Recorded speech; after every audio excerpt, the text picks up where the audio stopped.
Thomas worked in his own funeral home. The business was lucrative, and Thomas did not sit idle. He had a grave to dig and a fence to put up. One day, a rich and showy lady came to Thomas's office.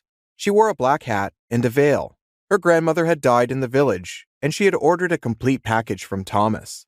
The whole package included a coffin, digging the grave, all the decorations required, delivery and burial of the deceased, a funeral service, and installation of a fence with a headstone. In general, she ordered everything she needed for a full funeral. The amount was decent, but the woman was not worried about that. She had only one request, that there was no burial. She said her grandmother was an unbeliever and unbaptized. Thomas benefited from that. He didn't have to bring a priest. All these procedures were unnecessary for him, and the money always came out the same way. On the appointed day, all the necessary stuff was loaded, and Thomas and his partner drove out in their pickup truck. The slogan of the bureau and the phone number was prominently displayed on the pickup. Thomas and his partner drove to the village where they needed to bury the customer's grandmother. The pickup was spacious and would fit several other people in it. Thomas had typed into the navigator the route indicated by the customer. The settlement was very far out of town. As Thomas approached the village, he saw a small forest on the city's outskirts. The road was very broken up. It had been smashed by tractors, but even after the rain, the pickup coped with the road perfectly. It had good maneuverability. Thomas and his partner made slow but steady progress. But soon, the truck hit something sharp in another puddle, and the tire blew out. Thomas and his partner abandoned the vehicle. His partner unscrewed the spare from the tailgate and proceeded to change the tire. Thomas called the customer and told her they had been delayed because the car had broken down. But he heard it was no big deal. His grandmother was dead anyway. This made Thomas feel uncomfortable, and he caught a hint of reproach in this answer. As it turned out later, that was not what the woman had meant. Half an hour later, Thomas and his partner moved on.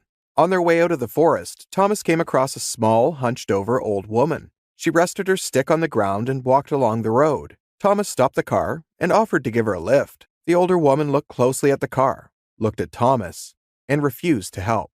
She said she didn't have far to go and pointed toward the cemetery. Thomas and his partner looked at each other, surprised. The grandmother also asked why he had come and added that no one had died in the village. She pointed out the purpose of the pickup. Thomas was amazed by what she said, and the grandmother just hummed and moved on. After hearing this, Thomas dialed the customer several times, but her phone didn't answer and was constantly out of range. Thomas attributed the unavailability of her phone to the woods around her and the distance from town. Thomas and his partner drove on to the address. There was little time to drive. With each passing minute, the pickup started sneezing and twitching more and more. Thomas slowed to a minimum speed. It felt like the car refused to go. The closer Thomas got to the village, the more the vehicle jerked and pounded.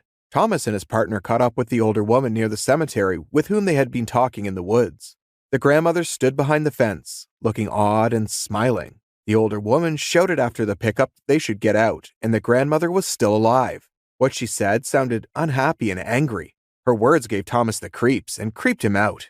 There was an oppressive silence in the car, and all that could be heard was the engine running. After a few minutes, Thomas identified on the navigator that they were near an address. The pickup stopped outside the house, and the very lady in black that had made the order came into view. She opened the gate and waved for Thomas and his partner to go in. There was an old log house in the yard, already rotten and overgrown with moss.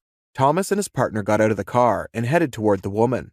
The road went through a yard littered with debris. When they got to the hut, there was a heavy, rotten smell of dead meat pus.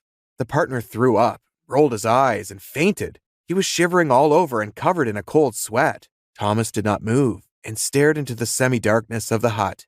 He saw on the bed the same older woman they had met in the woods in the cemetery. She wriggled like a snake. Her face was writhing in pain. A meter away from her stood our customer. The woman begged Thomas for help. She didn't know what to do. The woman thought her grandmother was dead when she arrived at the funeral home to see Thomas. For 2 days, she hadn't breathed or moved. The woman checked on it several times and then just went. When the woman returned from the funeral home, the grandmother was already convulsing. The grandmother shouted sharply to the whole house. Thomas's insides jumped with fear. His partner had just come to, and he and Thomas went outside, shutting the door tightly. They were both in deep shock. The partner told Thomas it was probably a witch. His grandfather had been a priest and had heard many such stories from him as a child. A woman also went outside and heard Thomas's partner's account. She wondered if his grandfather had ever told him what was done in such cases. The partner shared that in such cases, the witch had to give her power to someone, after which Death awaited her. He alluded to the woman. The woman was upset by what she heard, at times beginning to cry. Thomas's partner was also told the option of making a hole in the roof. The spirit would come out through the roof and leave the deceased. None of us believed that. Grown-ups rarely believed it. But what was happening to the older woman made Thomas think it was true. Thomas decided to dismantle the roof. No one at the time had any other decisions to make. Thomas took an axe from the pickup truck, which was used in various domestic cases. He climbed up on the roof, and the moss-covered slate flew off. Thomas's partner climbed up on the top to speed up the process. A rather large window was knocked out, and what Thomas saw next, he remembered for the rest of his life. He had never believed in these fairy tales, but what he saw with his own eyes was real. A black substance and smoke-like clots were pulling at the older woman's arms and legs. She screamed and thrashed hysterically. A stream of horrible cadaveric stench rushed in through the broken window. Thomas was reeling, unable to breathe, but in a moment, all was quiet. Her grandmother lay quietly on the bed and did not move. The shadows around her began to blur. It was clear to Thomas that his grandmother had exhausted herself. It was getting late in the evening, and Thomas wanted to deal with all the unfinished business as quickly as possible. He did not want to bury the witch in the night. The stench in the house wasn't as foul anymore. The dead grandmother looked exhausted and very thin. Her skin was hanging down, and her eyes were sunken. The woman and Thomas's assistant changed the older woman into clean clothes. The old witch was very frightening to look at. The witch was placed in a coffin and pinned right in the house. Thomas and an assistant carried her to the car with the coffin already closed. Upon arrival at the cemetery, the woman pointed to the exact spot where Thomas and his assistant had seen the grandmother standing during the day. Thomas was very nervous. It was visible from the outside. The coffin was placed on a bench, and from there, Thomas and his assistant dug the grave. It was getting dark quickly, and they were working to get there before nightfall. The weather was not flying. There was a strong wind and drizzling rain. The grave was getting harder and harder to dig. Lightning flashes appeared in the sky, accompanied by rolling explosions of thunder. When it was dark, Thomas turned the car around and pointed the headlights toward the grave. The grave was fully dug late, closer to midnight.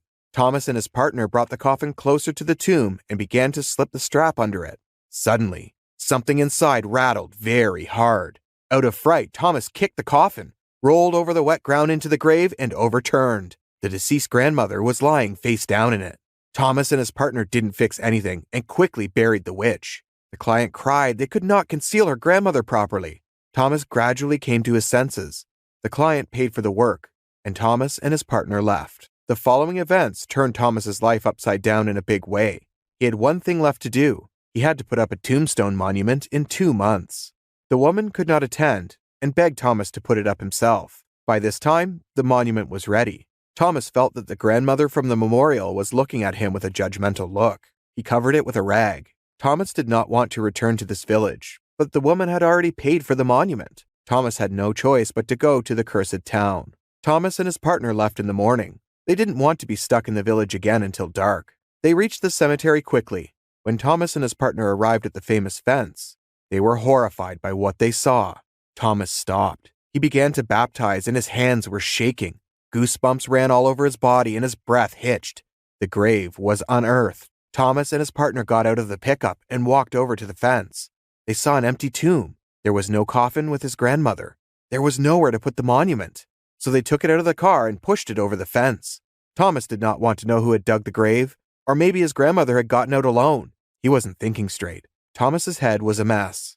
Thomas and his partner quickly jumped into the pickup and drove home, squeezing all the power out of the car. On the way, Thomas called the customer and told her that the monument to the grave had been placed. He didn't say anything to the woman. Thomas decided to let them figure it out on their own.